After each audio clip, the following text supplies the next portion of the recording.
आजकल लोग साथ कम देते हैं और स्टेटस ज्यादा लगाते हैं। हाथ थामने वाले कम मिलेंगे, लेकिन आपकी बात को मिर्च मसाला लगाकर आगे पहुंचाने वाले हर गली मोहल्ले में बैठे हैं। इंसान की असली औकात उसकी महंगी गाड़ी या कपड़ों से नहीं, बल्कि उसकी बोली से पता चलती है।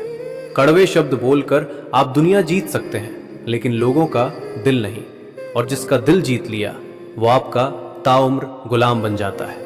आज के दौर में किसी पर आंख मूंद कर भरोसा करना खुद के पैर पर कुल्हाड़ी मारने जैसा है। उम्मीद हमेशा खुद से रखो, क्योंकि दूसरे जब तोड़ते हैं तो आवाज नहीं होती, बस अंदर सब कुछ बिखर जाता है। जब जेब में पैसा होता है तो लोग पूछते हैं आप कैसे हो, और जब जेब खाली होती है तो वही लोग पूछते हैं आप कौन हो। वक्त बुरा हो तो साया भी साथ छोड़ देता है, इसलिए किसी के भरोसे मत बैठो।